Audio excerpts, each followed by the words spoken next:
I forgot to tell my husband the camera was fixed. When I finally checked it, what I saw wasn't just a betrayal. It was a horror beyond imagination. My perfect life? It was a lie, and the woman who helped him shatter it? My own sister. Before that moment, my world shimmered with the golden glow of a dream realized.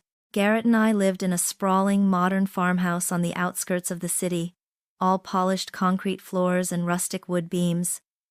A testament to our shared vision of domestic bliss. Every morning, the scent of fresh coffee mingled with the crisp air as we planned our day.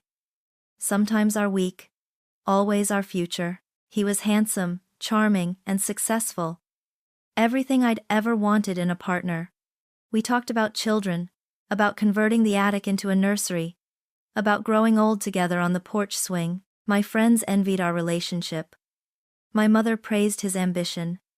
And I, Audrey, truly believed I was the luckiest woman alive. Yet, even in that polished existence, there were faint, almost imperceptible cracks. Garrett's business trips had become a staple of our marriage, increasing in frequency and duration over the past year. He'd always leave with a kiss and a promise to call, and he always did. But there was a faint, lingering echo of absence that I always pushed away, attributing it to the demands of his thriving career. "He's working hard for us, Audrey," my inner voice would assure me. Then there was Delilah, my younger sister. A constant, sparkling presence in our home. She was 2 years my junior, perpetually needing a helping hand, a sympathetic ear, or a place to crash just for a few days. I loved her fiercely, always had, despite the familiar ache of Mom's undeniable favoritism. "Delilah is more sensitive, Audrey," Mom would often say, excusing Delilah's latest whim or mishap. Always placing Delilah's needs above my own. A pattern since childhood. I'd learned to be the strong one, the understanding one, the one who always stepped aside. It never occurred to me that she might step into my place. Garrett, ever the charmer, had seamlessly integrated himself into this dynamic.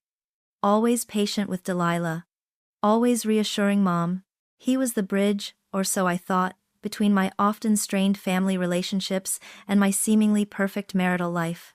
Our smart home, designed by Garrett himself, was a marvel of modern technology, a testament to his meticulous nature. Everything worked flawlessly, from the automated lighting to the climate control, save for one nagging detail: the security camera in the main living room.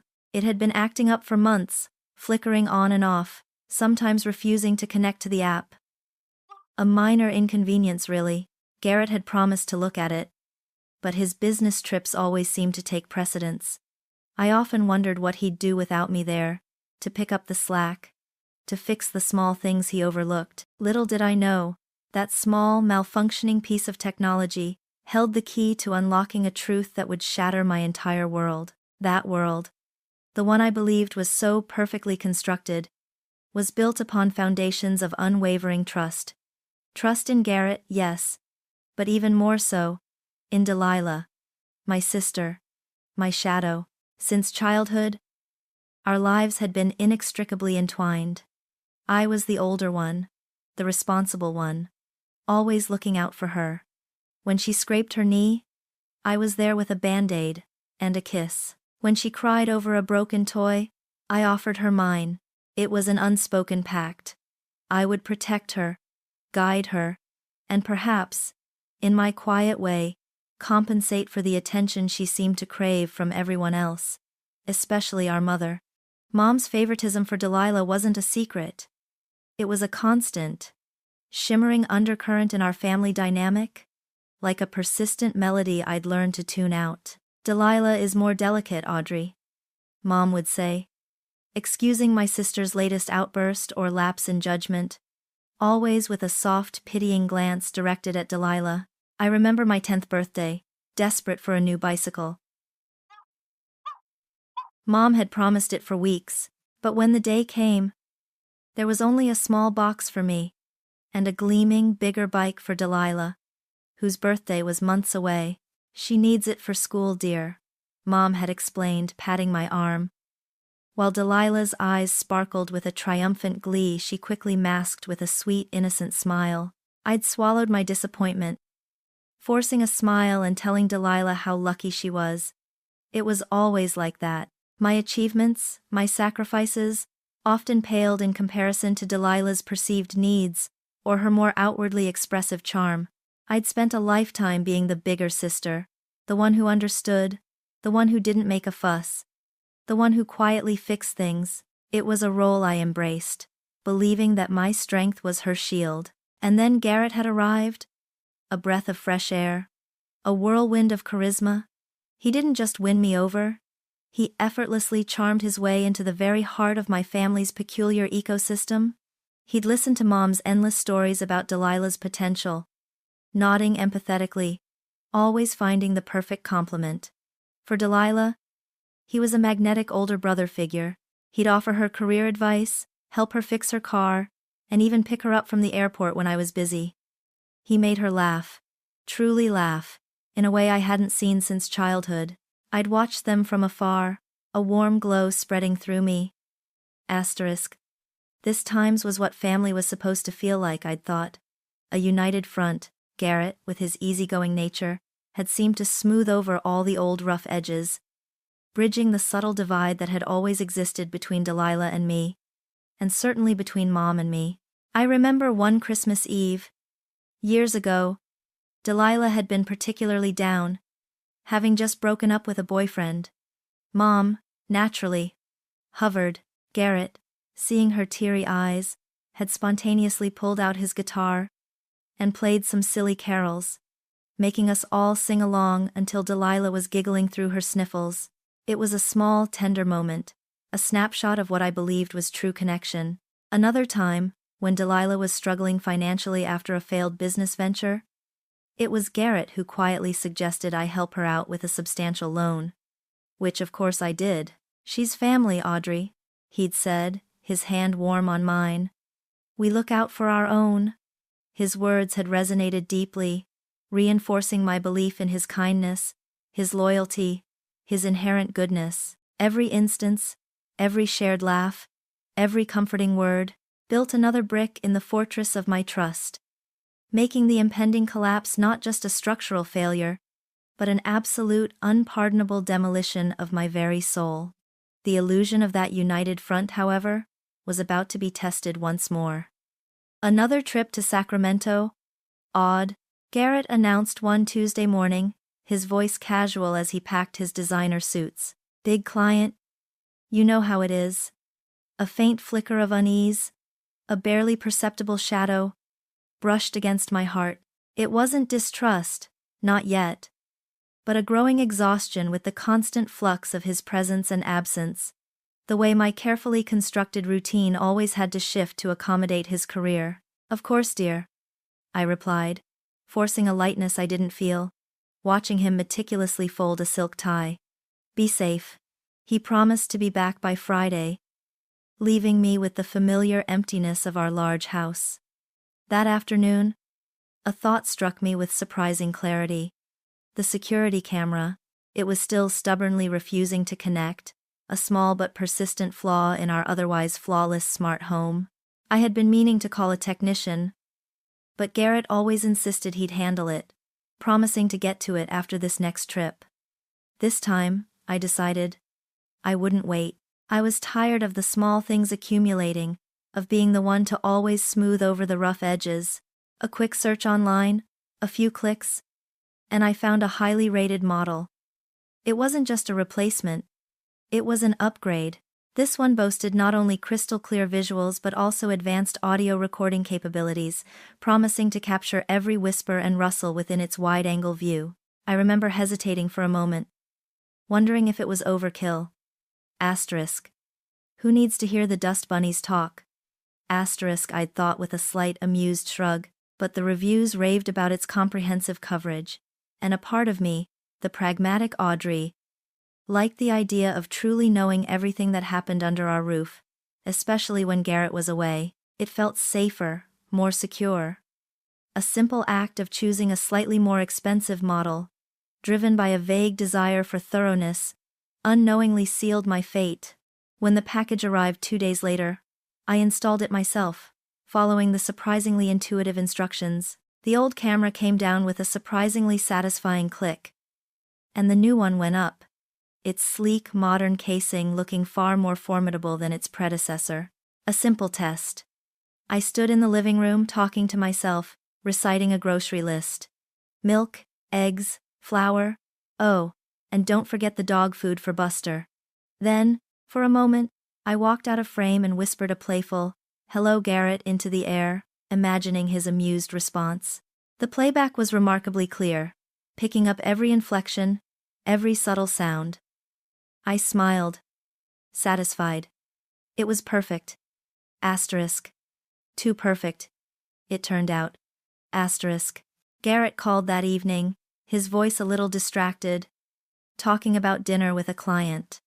I told him about the new camera, a small detail I thought he'd appreciate. He just grunted, preoccupied. Good odd, just keep an eye on things, okay?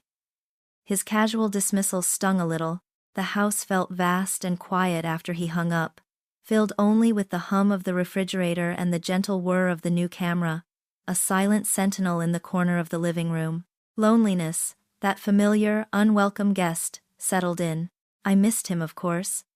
But there was also a creeping sense of quiet anticipation, a feeling that something significant was about to happen, though I couldn't have articulated why. Yet, there was also a strange sense of peace. The camera, once a source of irritation, now felt like a guardian, a silent promise of security and control. I went to bed early that night, drifting into sleep with the comforting thought that my home, and by extension, my life, was finally being watched over, meticulously, thoroughly. Little did I know, it was watching back, preparing to show me a truth far more horrifying than any fiction.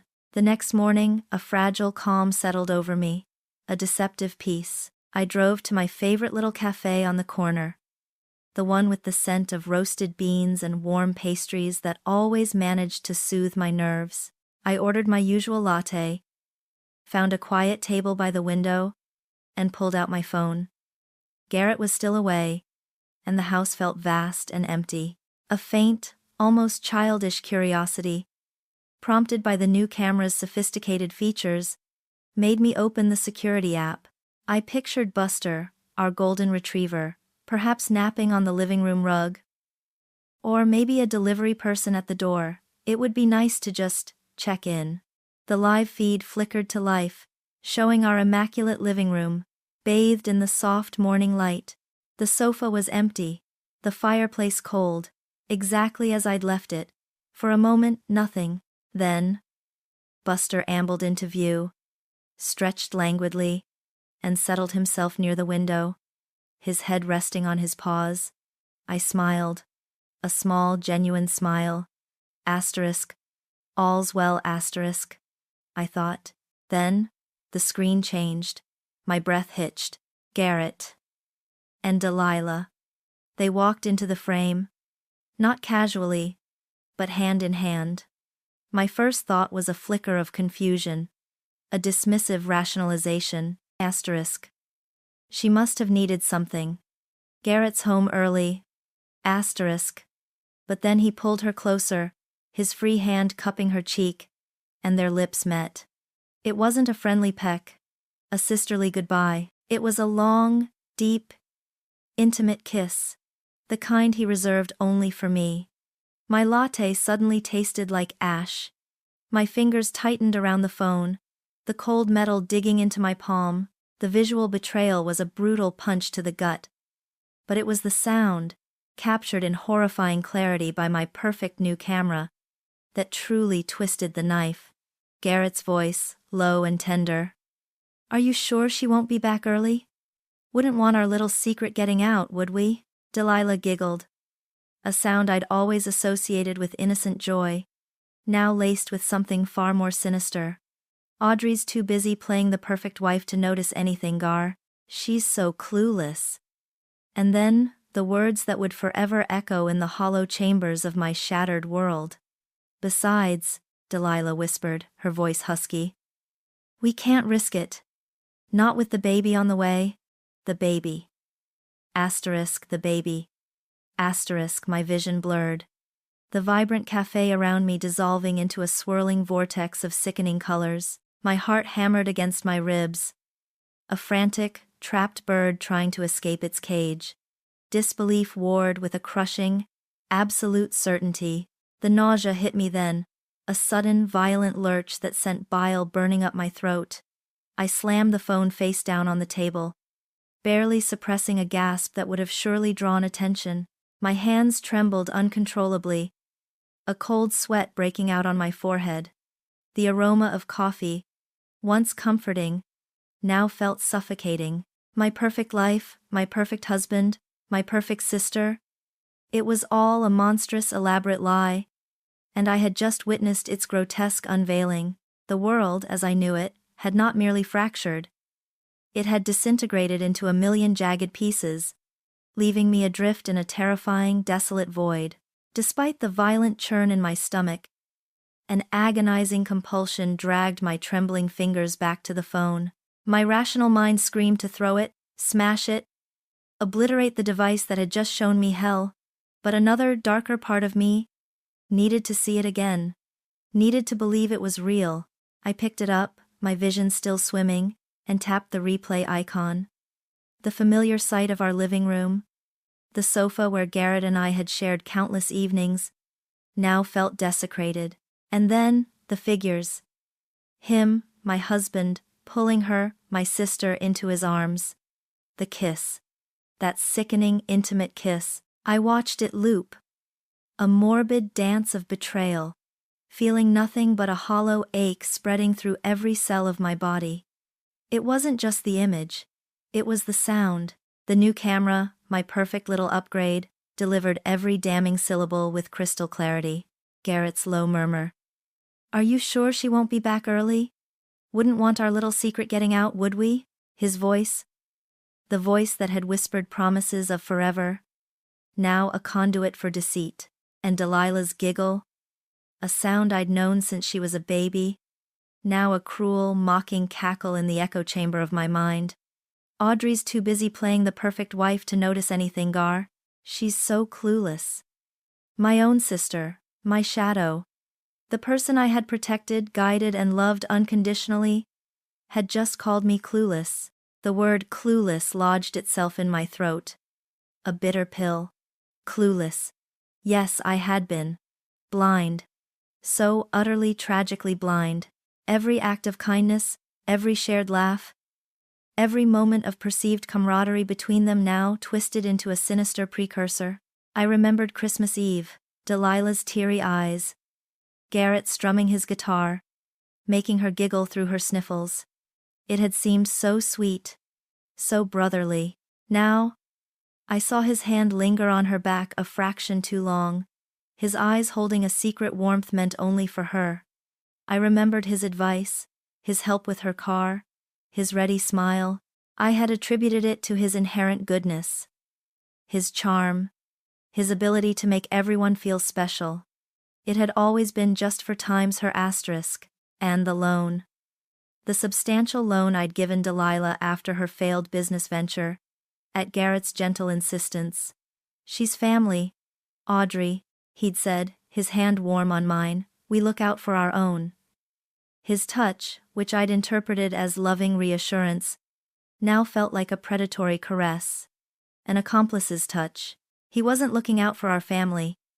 He was meticulously orchestrating his time's family. A new one, built on the ruins of mine. The true permanence of their betrayal slammed into me with the force of a tidal wave. The baby on the way. It wasn't just an affair, a fleeting mistake, or a passionate transgression. It was a life. A child. Asterisk their time's child. A constant, undeniable tether between them, solidifying their illicit union, while irrevocably shattering any hope I had for my own future with Garrett. All our talks about converting the attic into a nursery, about our children, about growing old together. It was all a grotesque pantomime performed for my benefit, while they were already living a different reality, planning their time's future, asterisk their time's family.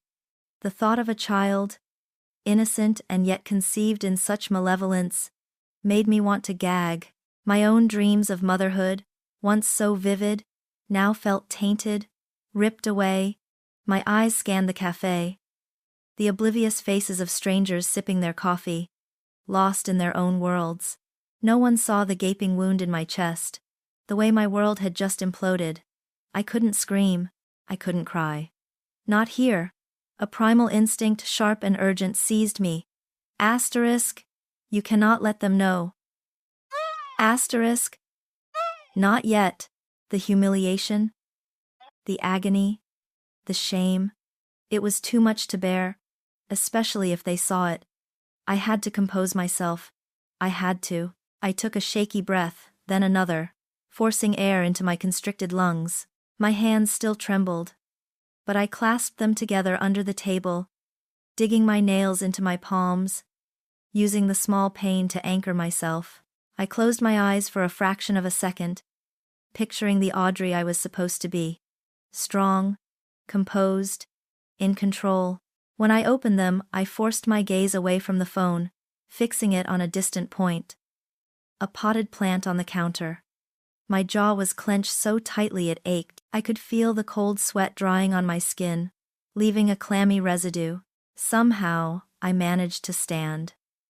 My legs felt like jelly, but I willed them to move. I paid for my untouched latte, my voice coming out as a strained whisper when I spoke to the barista. Thank you.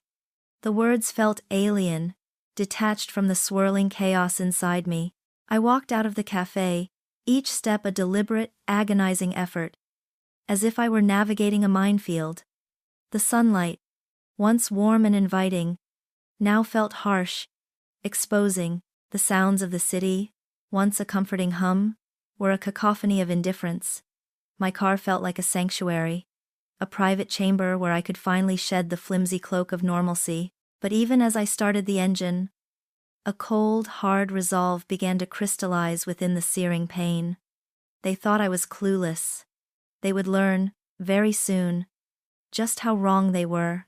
My car became a metallic cocoon of silent agony, but even its privacy wasn't enough to contain the tempest raging within me. The cold resolve I'd summoned at the cafe, the mask of composure, felt fragile, barely holding back a torrent of despair.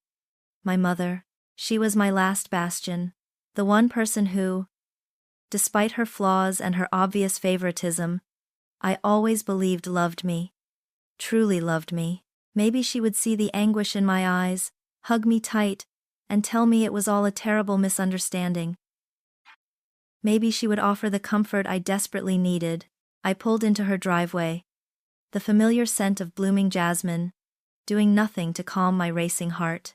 I didn't want to go in, to face her, to articulate the unspeakable, but I couldn't bear to be alone in my own house. In Our Times house. Knowing what had transpired there, I walked up the path, the sound of voices drifting from the open living room window. Mom's distinctive low tone, punctuated by Delilah's higher, sweeter inflections. They were talking about me. A wave of relief washed over me. They were probably wondering where I was.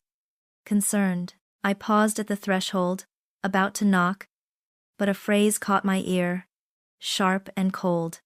Rid of her completely. Delilah's voice. My blood ran cold. This wasn't a casual chat. It was something else. My hand froze midair. I leaned in, my heart thudding against my ribs, an ominous drumbeat heralding what I was about to hear. But Gar, he's worried, Mom, Delilah whined. He thinks she might suspect something if we move too fast. Nonsense, Mom scoffed, her voice laced with an unnerving confidence. Audrey's always been too soft, too trusting. She'll never see it coming. Besides, we have everything in place. The bank accounts, the properties. Once we frame her for adultery, it'll all be ours. Gar can claim full ownership. And you, my dear, will be set for life. With the baby, it's perfect. Frame her for adultery. Asterisk, frame me. Asterisk, the words echoed in my skull, turning my desperation into a slow-burning horror. They weren't just betraying me. They were actively plotting my ruin. And my mother, My own mother was orchestrating it. But what if she fights? Delilah pressed. A hint of unease in her voice. A flicker of humanity I almost missed. Fight, Audrey? Mom laughed. A harsh, dismissive sound that peeled back years of carefully constructed illusions. She's always been so desperate for approval, so eager to please. She'll crumble. She always does. Remember when she let you have her bicycle? Or when she paid for your art school? Always the sacrificial lamb. My Audrey. This is just a bigger sacrifice. And frankly, darling, you deserve it. You've always been the delicate one. The one who truly needs everything. Audrey has always had too much. Always been so. Self-sufficient. It's time to rebalance things. My breath hitched, a silent scream trapped in my throat. The world tilted on its axis. Every star in my personal constellation, exploding into black dust. Not just Garrett. Not just Delilah, but my mother. The woman who bore me, who raised me, was actively conspiring to strip me bare, to destroy my life for her preferred child. The unconditional love I'd always believed was a given, even buried under layers of favoritism, was a lie. A cruel, calculated illusion. I was not just betrayed, I was utterly, completely, irrevocably alone. The one place I thought might offer refuge had become a viper's nest. There was nowhere left to run, no one left to trust. I slid to the ground, my legs giving out beneath me. Not a sound escaping my lips. Just a profound, soul-crushing emptiness. A despair so vast it threatened to swallow me whole. This wasn't just the end of my marriage. It was the end of my family. The death of every belief I held dear. The profound, soul-crushing emptiness lingered, threatening to consume me entirely. But as I lay there, crumpled by the jasmine-scented porch, the scent now cloying, a single razor-sharp thought pierced through the fog. Asterisk, they want me to crumble. They expect me to? Asterisk, their dismissive laughter. Mom's chilling words. She'll crumble. She always does, echoed in my mind. And that thought, the sheer arrogance of their assumption, the callousness of their plot, the cold satisfaction they anticipated from my destruction, ignited a firestorm within me. Crumble? No. Never. A tremor started deep in my core, not of fear, but of a nascent, furious resolve. The despair, so vast it had threatened to swallow me whole, now solidified into something hard and unyielding. They had stripped me bare, taken everything I held dear. But they hadn't taken my will. My eyes, though still blurred with unshed tears, focused with an unnerving clarity. This was not the end of Audrey. This was the beginning of a war. And I, the clueless, soft, sacrificial lamb, was about to become their worst nightmare. I pushed myself up, my muscles protesting, my legs still wobbly, but the purpose that had ignited within me propelled me forward. I didn't knock. I didn't confront them. Not yet. The game had changed. This wasn't about pain anymore. It was about strategy. I walked back to my car, my feet moving with a mechanical precision, each step a repudiation of their cruelty. The metallic cocoon that had cradled my initial agony now became a sanctuary for my burgeoning rage. My fingers, still trembling but imbued with a desperate urgency, found a contact in my phone. Beatrice, my oldest friend, my confidant, the one person in my life who saw me, truly saw me, beyond the facades and family dramas. I called her, the sound of her cheerful, "Hey, Aud, what's up?" feeling like a stark contrast to the earthquake raging inside me. My voice, when it came, was a raspy whisper. "B, it's worse than you can imagine." I poured it all out. The words tumbling over each other in a torrent of pain and fury. The infidelity, the pregnancy, the meticulously upgraded camera, the cafe, and finally, the overheard conversation at my mother's house.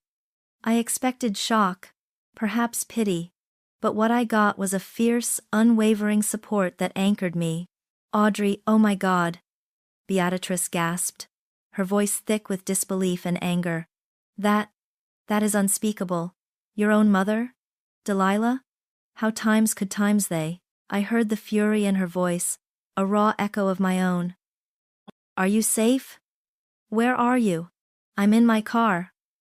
I managed. Outside Mom's house. I couldn't. I just drove away. Don't you dare go back to that house alone? She commanded, her voice firm. Come straight to my place. And don't worry, honey.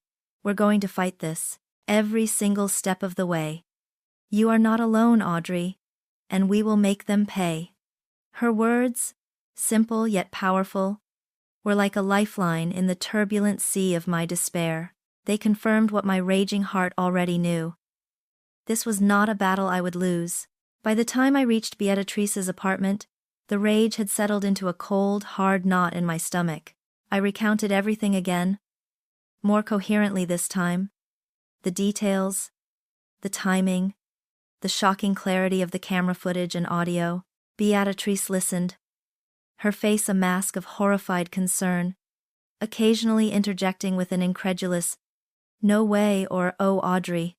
"So, what do we do?" she asked, her eyes blazing with determination. "We burn their world down, that's what we do." "No," I said, a chilling calm descending over me. "We don't burn it down.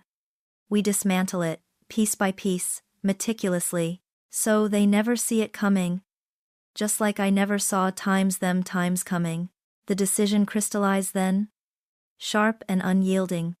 I would fight. Not with tears or accusations, but with evidence. With strategy. With an icy resolve they never knew I possessed. The camera, my accidental upgrade. My unwitting weapon. It held the truth. Every damning frame. Every treacherous whisper. Back at my house, a strange transformation occurred. The home that had felt desecrated now felt like a battleground.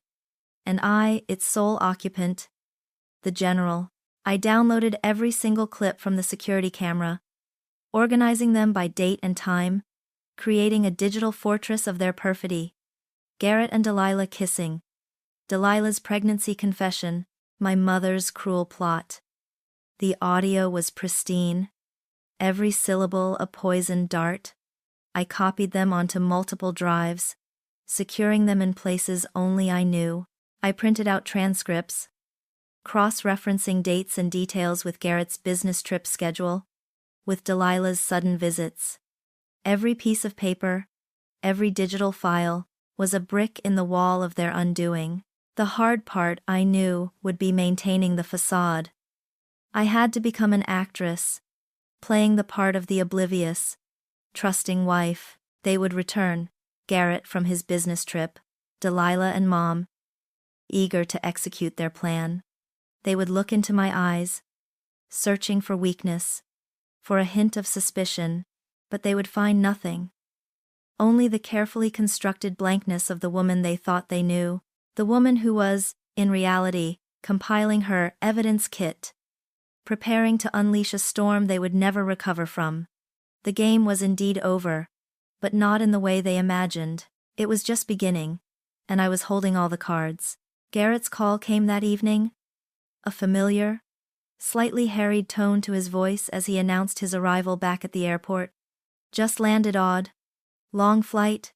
Be home in an hour or so. Anything exciting happen while I was gone?" My heart hammered against my ribs, a frantic drumbeat of dread and suppressed fury. This was it, the real test. "Not a thing, dear," I lied, my voice remarkably steady, a practiced lightness I didn't know I possessed. "Just quiet. Safe travels." The moment I hung up, the composure fractured, and a cold shiver ran down my spine.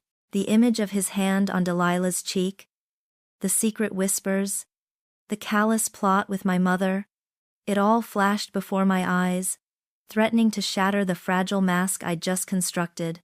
But Beatrice's words, and my own burning resolve, were a potent anchor. Asterisk. They want me to crumble. I will not. Asterisk. When his car pulled into the driveway, I was in the kitchen, casually stirring a pot of pasta sauce. He walked in, his suit jacket slung over his shoulder, a weary smile on his face. He leaned in for a kiss, and I forced myself not to flinch, allowing his lips to brush mine, the contact sending a jolt of revulsion through me. "Missed you," he murmured, his eyes scanning the immaculate kitchen.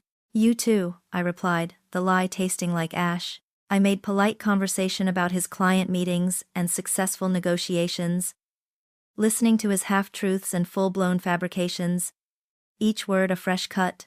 He asked about my days, and I gave vague, innocuous answers, carefully omitting any mention of camera repairs or cafe visits. The emotional toll was immense. Every forced smile was a strain, every casual touch a violation. My inside screamed, but my exterior remained serene, a perfect portrait of the trusting wife.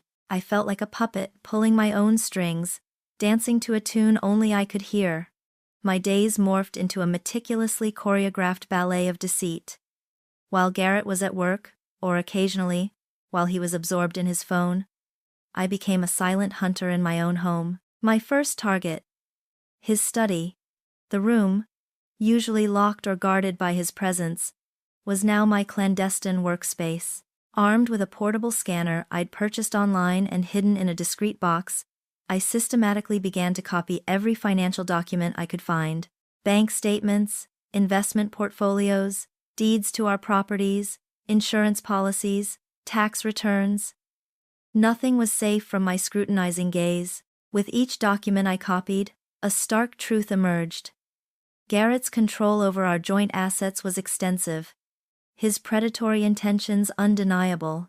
I saved everything to encrypted cloud storage and a physical hard drive, carefully secured away from the house, a digital and physical vault of their impending doom. The camera, my silent witness, continued its work. Delilah, ever the shadow, found reasons to visit. Sometimes it was a sisterly chat, other times a lunch date with Garrett, who would mysteriously appear home early from a flexible schedule. My mother called frequently, her conversations with Delilah often overlapping, punctuated by hushed whispers and knowing laughs. I kept the camera running, occasionally activating the live feed on my phone when they thought I was safely out of earshot, or simply letting the continuous recording capture their careless confessions. I caught a clip of Delilah complaining to Garrett about how boring I was, how she couldn't wait until this was all over. Another time, I overheard Mom chastising Delilah for being too impatient, reminding her to play the long game, dear. Audrey will never suspect a thing until it's too late. Each new piece of audio, each new visual, was a fresh wave of pain, swiftly followed by a surge of hardened resolve. This psychological game was a suffocating torment and a perverse thrill. I watched them, listened to them, ate dinner across from them, all the while knowing the dark, twisted secrets they believed were safe. They moved through my home, through my life, with an air of smug entitlement, oblivious to the meticulous web I was weaving around them. Their smiles, their casual touches, their shared glances, they were all transparent, stripped bare of their false innocence. I saw the calculating glint in Garrett's eyes, the predatory hunger beneath Delilah's sweet facade, the cold, unwavering self-interest in my mother's gaze. It was a constant battle to keep my face neutral, to prevent the rage from bubbling over.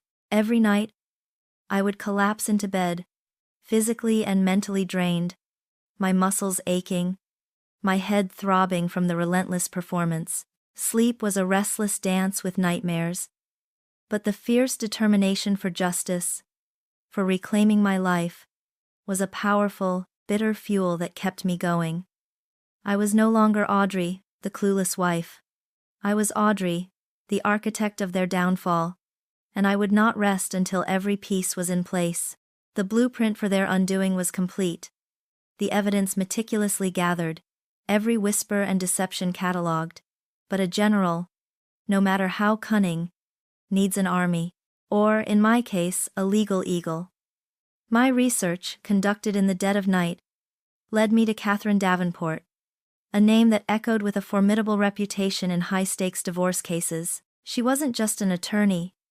She was a legend, known for her sharp mind and an unwavering commitment to her clients, especially those wronged. My hand trembled slightly as I dialed her office number.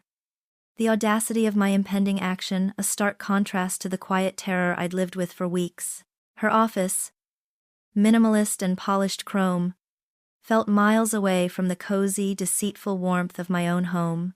Catherine herself was a woman carved from granite, sharp, intelligent eyes, a perfectly tailored suit, and an aura of formidable competence. I sat across from her, my carefully prepared briefcase on my lap, feeling a peculiar mix of apprehension and exhilaration. For the first time, I was not alone in this fight. "Miss Wallace," she began, her voice calm, devoid of any pretense. "My assistant tells me you have a rather unique situation." Unique was an understatement. I took a deep breath, the accumulated tension of weeks threatening to crack my voice. "It's worse than unique, Miss Davenport. It's a conspiracy." I began to lay it all out, the words flowing with a clarity I hadn't thought possible. I spoke of Garrett, the charming husband, of Delilah, the beloved sister, of my mother's insidious favoritism. I described the malfunctioning camera, the accidental upgrade, the shocking footage at the cafe, and then, the ultimate betrayal. My mother and Delilah plotting to frame me for adultery, to strip me of everything. As I spoke, I watched Catherine's face. It remained impassive, but a flicker of something, perhaps professional shock, crossed her eyes when I detailed the extent of my mother's involvement. When I finished, the silence in the room was heavy, broken only by the hum of the air conditioning. I opened my briefcase, pulling out the hard drive and the carefully organized folders. "I have everything, Miss Davenport. Video, audio, transcripts, financial documents, call logs. I've been a meticulous student of their perfidy." Catherine took the hard drive, her fingers brushing mine, a surprisingly firm touch. She plugged it into a hidden port on her sleek desktop, her eyes scanning the folders I'd created. She watched snippets of the footage, her gaze unwavering, the damning visuals and crystal-clear audio playing silently on her screen. "Audrey," she said, finally turning to me, a faint, almost imperceptible softening in her expression. "This is comprehensive, and frankly, horrifying. You've done more legwork than most private investigators." Her words, a quiet acknowledgement of my suffering and my resolve, were a balm. "So, can you help me?" I asked, the question a fragile plea. "Miss Wallace?" she replied, a steely glint returning to her eyes. "We're going to dismantle them, piece by piece. You have enough evidence here to not only secure a favorable divorce settlement, but also to expose their fraud and possibly even pursue criminal charges. Depending on the specifics of the financial manipulation, this isn't just a divorce. It's a case of familial conspiracy and attempted financial subjugation. We will ensure they face the full consequences of their actions." She outlined a strategy so precise, so devastating, it took my breath away. "First, we will file for divorce. Simultaneously, we'll petition for a temporary restraining order on all joint assets and accounts, freezing them immediately. Given the evidence of financial plotting, the court will grant it. The timing is crucial. We want to catch Garrett completely off guard, ideally when he's out of state, embroiled in one of his business trips. This will prevent him from attempting to hide or transfer funds, which, given what you've documented, he's likely already preparing to do." "And Delilah? My mother?" I whispered, the name still tasting like poison. "They will be named as co-conspirators in the civil suit. We'll ensure their involvement is fully exposed. Your mother's explicit plan to frame you for adultery to seize your assets is particularly damning. It takes this from a simple affair to a deliberate, calculated act of malice." She detailed how the audio recordings would be introduced, how the visual evidence would be authenticated, how Garrett's business trips would be dissected to reveal their illicit rendezvous. As she spoke, detailing the legal intricacies, the potential pitfalls she would navigate, and the absolute power of the evidence I had collected, a profound sense of relief washed over me. The knot of cold rage in my stomach didn't disappear, but it was tempered by a growing warmth of vindication. I wasn't fighting alone in the shadows anymore. I had an ally. A formidable warrior who understood the depth of the betrayal and was ready to wield the sword of justice on my behalf. The fear that had gnawed at me began to recede, replaced by a glimmer of hope, a nascent sense of empowerment. The game was far from over, but with Catherine Davenport on my side, I finally felt like I had a chance to win. My chance to reclaim not just my assets, but my life, my dignity, my very self. The first frantic call came late Tuesday evening, hours after Catherine and I had finalized the legal filings. Garrett, his voice a furious snarl, demanded to know what I thought I was doing. He was still in California, blindsided by the divorce papers and the immediate freeze on every joint account we shared. "Audrey, what the hell is this? You've lost your mind. You can't just cut me off. I have business deals, odd. Asterisk, our time's future depends on this." His attempts at manipulation, the rapid oscillation between rage and desperate pleading, were chillingly transparent. He threatened to ruin me, to expose my instability, to ensure I got nothing. I listened, my grip on the phone steady, a cold satisfaction spreading through me. Catherine's words had prepared me for this storm. "You will not engage, Audrey. You will simply state that all communication must go through your attorney." I repeated the line, precise and emotionless, then hung up, savoring the silence that followed. He called again and again, but I let them go to voicemail, each missed call a small victory. With Garrett reeling across the country, Catherine and I moved to set the final trap. "We will host a dinner," she suggested, her eyes sharp. "A family dinner, at your home. It will allow you to control the environment, and it will be the stage for their undoing." The irony was a bitter taste, but the strategic brilliance was undeniable. My home, once the sanctuary of my perfect illusion, would become the theater of its brutal collapse. I spent the next few days in a strange, almost detached state, preparing for the most important performance of my life. My attire was chosen with deliberate care. A simple, elegant black dress, professional yet undeniably feminine. Not too flashy, not too demure. It was an outfit designed to project quiet strength, not fragility. I would not be the victim they expected. The dining table, a heavy oak piece we'd painstakingly chosen together, was set with the finest china, the crystal glasses gleaming, the linen napkins folded precisely. I even lit the beeswax candles, filling the air with a soft, sweet fragrance, a stark contrast to the bitter truth about to be unveiled. For dinner, I prepared Garrett's favorite roasted chicken with rosemary and potatoes, a meal I'd made countless times, each instance now tainted by memory. It was a facade of normalcy so complete, so meticulous, it felt like a sacred ritual for a coming sacrifice. As the appointed hour approached, a knot of anticipation tightened in my stomach. I paced the living room, smoothing the skirt of my dress, my heart thudding a slow, heavy rhythm against my ribs. Then, the chime of the doorbell. They arrived together. A grotesque tableau of deceit. Garrett, looking surprisingly haggard despite his attempts to project an air of injured innocence. Delilah, her arm linked through his, a saccharine smile plastered on her face, her eyes darting nervously around the room. And my mother, her usual imperious demeanor slightly amplified, a forced concern etched on her features. "Audrey, darling," Mom cooed, stepping forward as if to embrace me. "We've been so worried. Garrett told us about this misunderstanding. Are you all right, dear?" I met her gaze, a glacial calm settling over me. "I'm perfectly fine, Mother. And it's no misunderstanding. Please, come in. Dinner is ready." Garrett, ever the actor, tried to take my hand. "Audrey, honey, can we just talk about this? What's going on?" His voice was laced with a feigned confusion that made my skin crawl. "We will talk, Garrett," I said, my voice even. "After dinner. Please, make yourselves comfortable."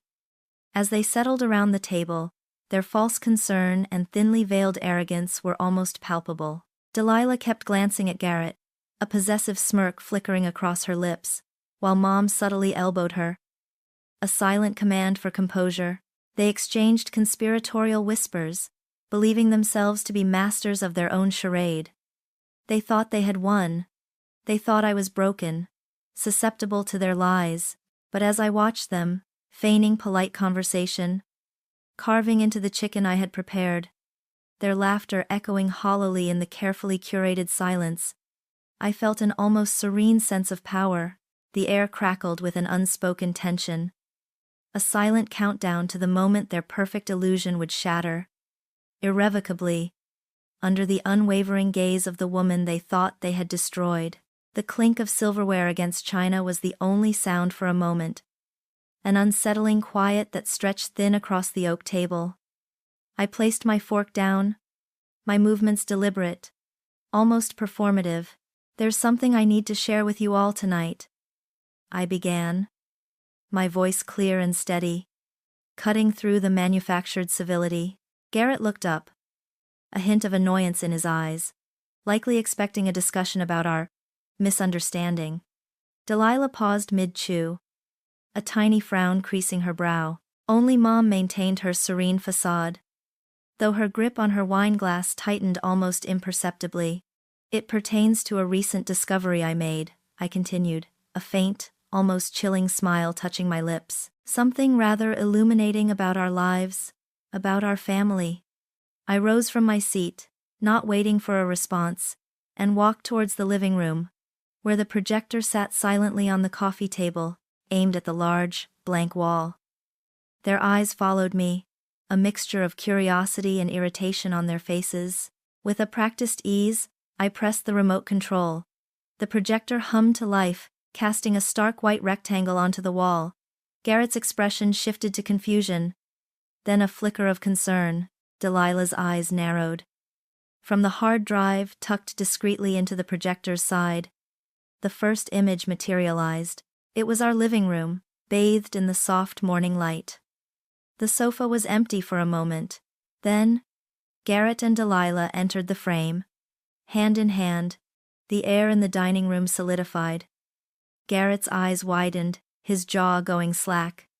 Delilah gasped, a small, choked sound.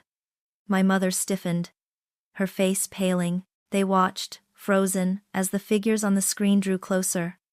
Garrett's hand cupped Delilah's cheek. Their lips met. It was a long, deep, undeniable kiss. The sound, captured in horrifying clarity, filled the room. Garrett's low murmur. "Are you sure she won't be back early? Wouldn't want our little secret getting out, would we?" Delilah's giggle. "Audrey's too busy playing the perfect wife to notice anything, Gar. She's so clueless." And then, the words that had unraveled my world.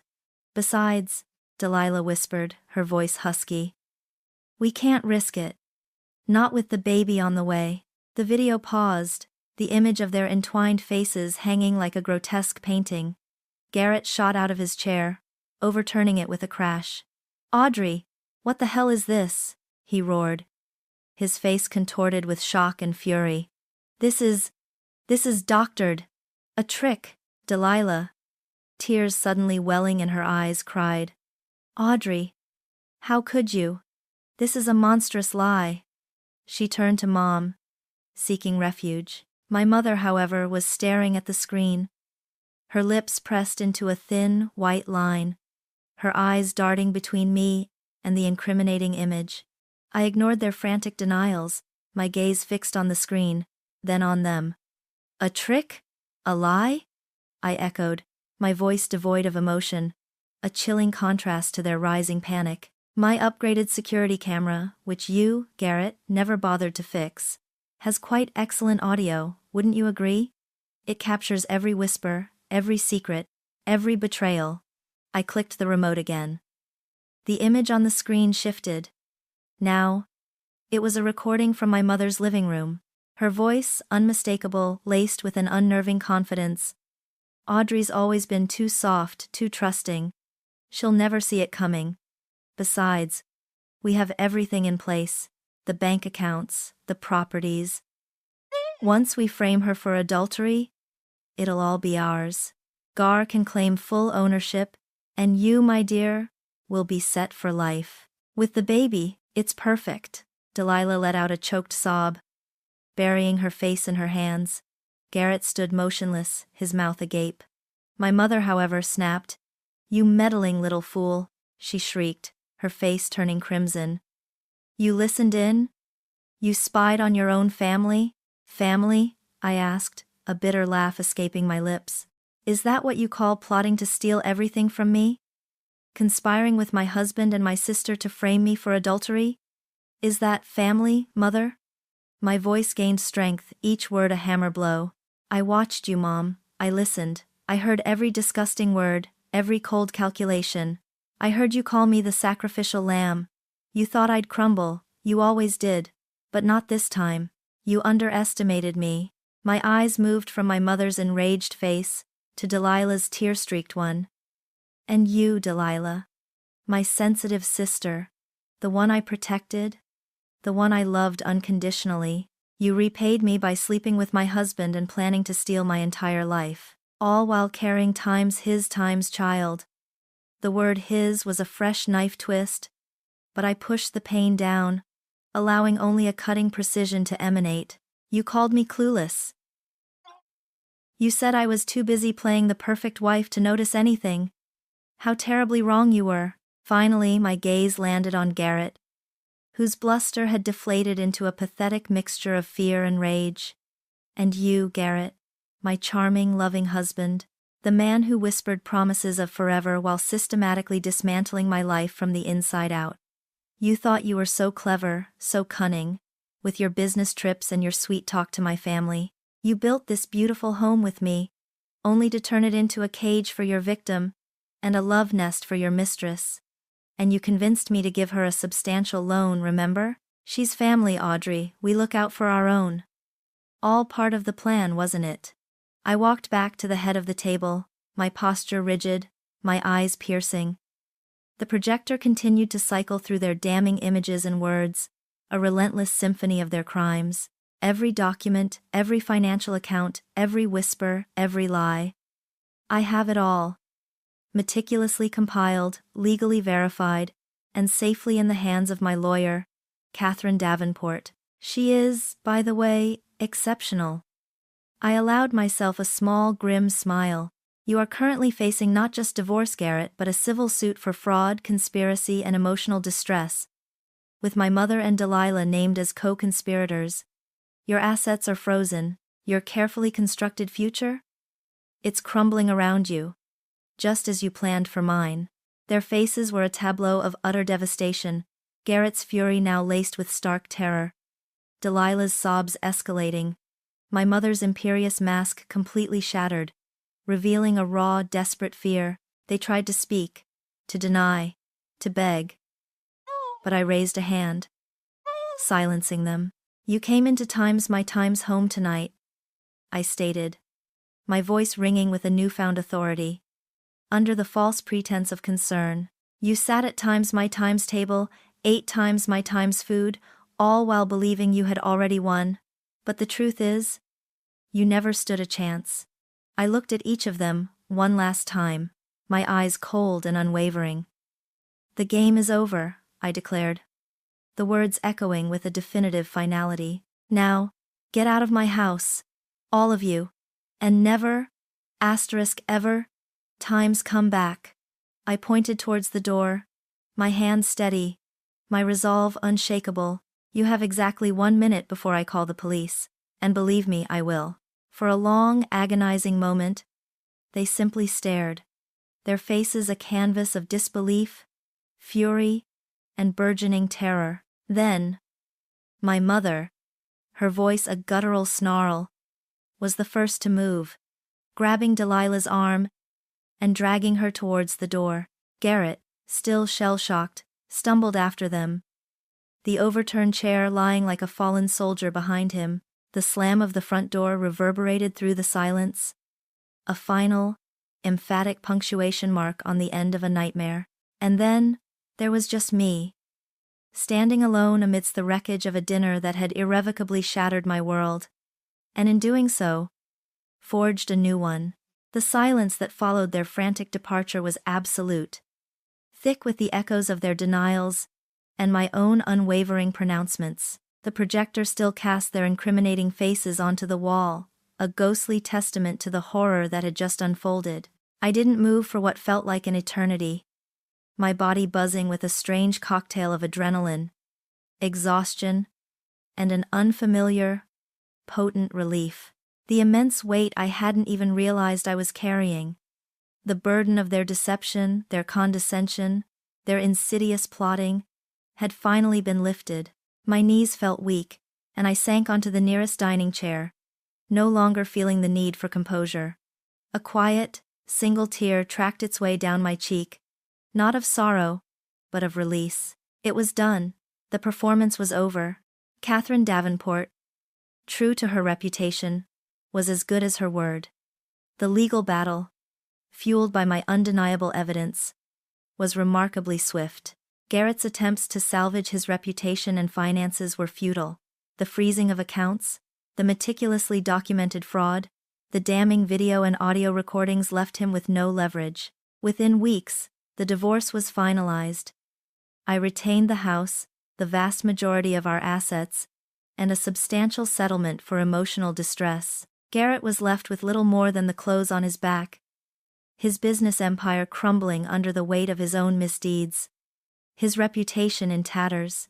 Delilah, my sensitive sister, found herself in an even more precarious position. The social fallout was immediate and brutal. News, fueled by anonymous tips from my legal team, quickly spread through our small community. Her image as the sweet, innocent sister was shattered, replaced by the ugly truth of her betrayal and complicity. She became a pariah, whispered about in grocery store aisles, shunned by former friends. The substantial loan I'd given her, at Garrett's insistence, was called in, leaving her financially destitute, and my mother, the architect of their malicious scheme, faced a similar, though perhaps less public, reckoning. Her carefully cultivated image of the matriarch was irrevocably stained.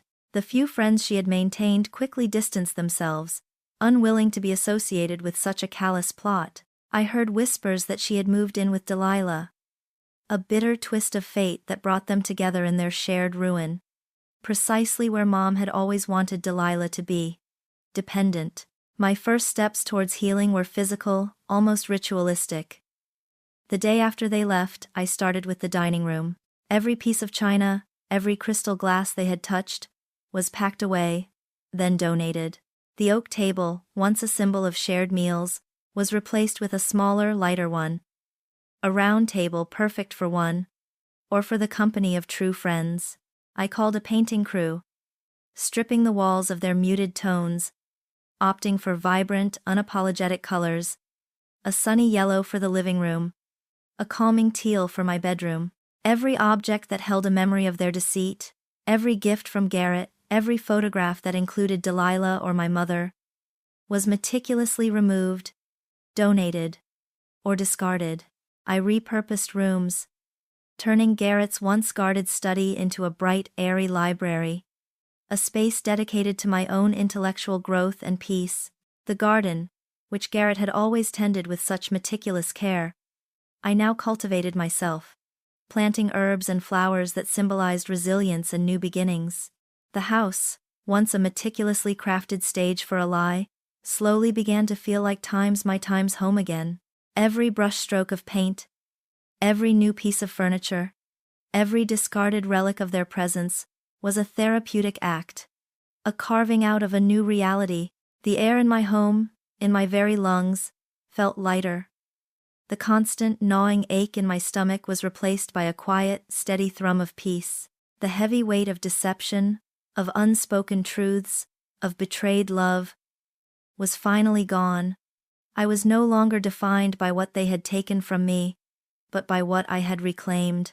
The game was truly over, and I had won. The quiet that settled over my home, once filled with the ghosts of deceit, slowly transformed into a living, breathing serenity.